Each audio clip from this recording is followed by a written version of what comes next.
I get asked this from time to time, how to install my walking beams. So just do a quick demonstration here. It's got my wheels on it. And I know we all have the attention span of a squirrel, so myself included. So I've already taken the nuts off. Of course, the wheels are tight on the hubs. Bear with me. See? There we go. That was more awkward than it should have been. Anyhow, you can see how, with the question that I usually get with these is about the spacers that I provide, which go on either side of the walking beam. It's not too complicated to do this, but as you can see, like the original spring mount, I don't know what you call that. Here we call this a trunnion, but you know, around the world, who knows? But anyway, you can see that this one's much wider, and obviously that's where the need comes in for the walking beam spacers. But otherwise, they just go in just like your standard spring would go.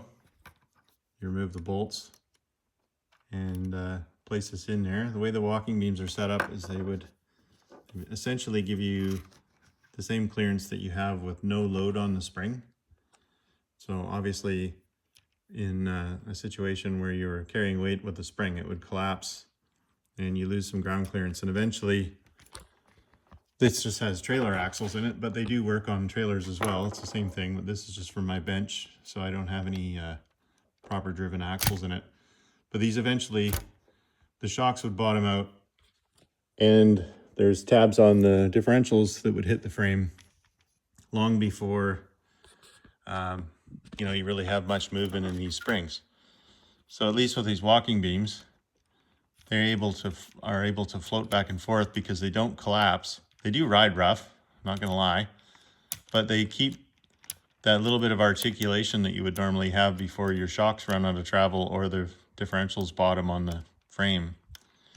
So that's essentially how they work. And then obviously you don't lose any ride height with that either. So if you have other accessories on your truck, you know, obviously you're gonna have fuel tanks and steps and so on and so forth. If you're not building a lowrider, which I don't build a lot of parts for anyways, most of my stuff is for more of an industrial type truck, dump truck, whatever.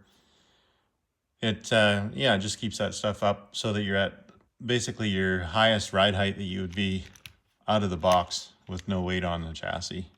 Because even with the weight of a dump bed or whatever, it's enough to collapse these stock springs and have them, you know, essentially bottomed out. By the time you put a load of dirt in it and that, you have no travel whatsoever because your differentials are sitting up against the frame. And yeah, so anyway, that's kind of how they work. It's a pretty simple install. Like I say, basically, you know, you're pulling out one long bolt through the truck chassis, or 2 bolts if it's a trailer, and then your individual bolts on the axles themselves. You don't have to take the radius arms off or anything like that. Very simple. So yeah, I've been selling these for a number of years now, and I've started making these detailed ones.